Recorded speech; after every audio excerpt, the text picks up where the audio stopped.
ఇన్స్టెంట్గా చేసుకునే 10 నిమిషాల్లో గుంత పొంగనాలు ఎలా చేసుకోవాలో చూసేద్దాం. చాలా రుచిగా ఉంటాయండి, చాలా టేస్టీగా ఉంటాయి. అప్పటికప్పుడు మనం ఫాస్టింగ్ ఉన్న రోజు ఏం టిఫిన్ చేసుకోవాలని ఆలోచించకుండా ఇవి చేసుకున్నామంటే చాలా సూపర్గా ఉంటుంది. పచ్చళ్ళలో అయినా తినొచ్చు, డైరెక్ట్గా తిన్నా చాలా టేస్టీగా ఉంటుంది. హలో అండి, ఈరోజు అయితే మనం అప్పటికప్పుడు ఇన్స్టెంట్గా రవ్వ పొంగనాలు ఎలా చేసుకోవాలో నేర్చేసుకుందాం. దానికోసం అయితే నేను 1 కప్పు రవ్వ తీసుకున్నా అండి, 1 టమాటో, సన్నగా తరిగిన పచ్చిమిర్చి, తరిగిన బీన్స్ అండి, సన్నగా తరుక్కున్న క్యారెట్ ముక్కలు, చిన్న అల్లం ముక్క సన్నగా తురిమిందండి, సన్నగా తరిగిన కరివేపాకు, సన్నగా తరిగిన ఆనియన్ అండి, ఒక చిన్న సైజ్ ఆనియన్, సన్నగా తరిగిన కొత్తిమీర అండి, ఫుల్ 1 కట్ట వేసుకుంటున్నాను, టేస్ట్ చాలా బాగుంటుంది. రుచికి సరిపడా సాల్ట్, కొంచెం తినే సోడా అండి, లైట్గా వేసుకోవాలి. ఇప్పుడు దీన్ని కొన్ని వాటర్ వేసుకుంటూ మనం ఇడ్లీ పిండి లెక్క తడుపుకోవాలండి. ఎక్కువ వేసుకోవద్దు, చూసుకుంటూ వేసుకొని తడుపుకోవాలి.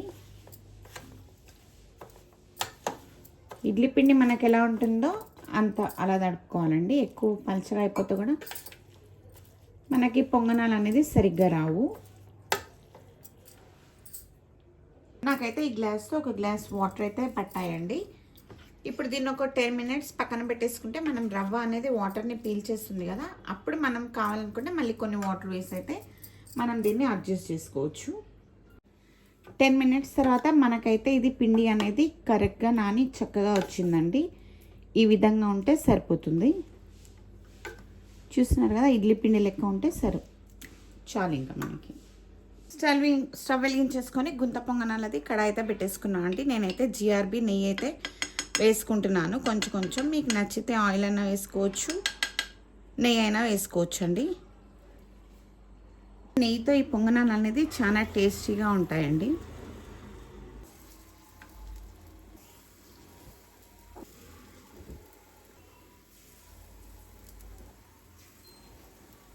మనం అన్నీ ఇంకా ఇలా వేసేసుకొని సిమ్లోనే ఒక 10 మినిట్స్ అయితే ఫ్రై అవ్వనివ్వాలండి. మనం ఏదైనా ఇలా లిడ్ మూసేసుకొని ఒక 10 మినిట్స్ అయితే కుక్ అవ్వనివ్వాలి. రవ్వ అనేది అప్పుడు చక్కగా కుక్ అవుతుంది, లోపలికి చాలా బాగా కుక్ అవుతుంది. చూస్తున్నారా, ఏవైతే చక్కగా కుక్ అవుతున్నాయి మనకి. ఇంకా కొంచెం అయితే కుక్ అవ్వాలి. కుక్ అయిన తర్వాత మనం టర్న్ చేసుకుందాం. ఇప్పుడు చూసేద్దామండి మనకి కుక్ అయ్యేలా అవ్వలేదా అనేది. చూస్తున్నారు కదా, మనకి చక్కగా కుక్ అయితే అయిపోయాయి ఇవి. ఇంకో సైడ్ కూడా కొంచెం మనం కుక్ అయితే సరిపోతుంది.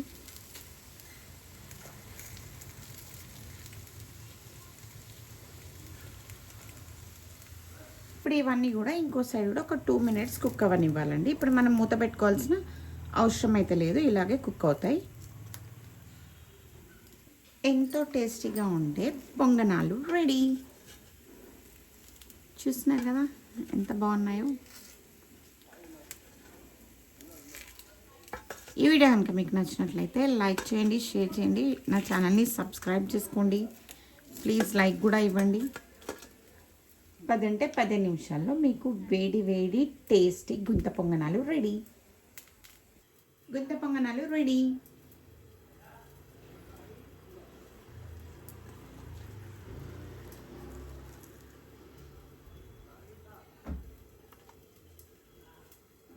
Thank you.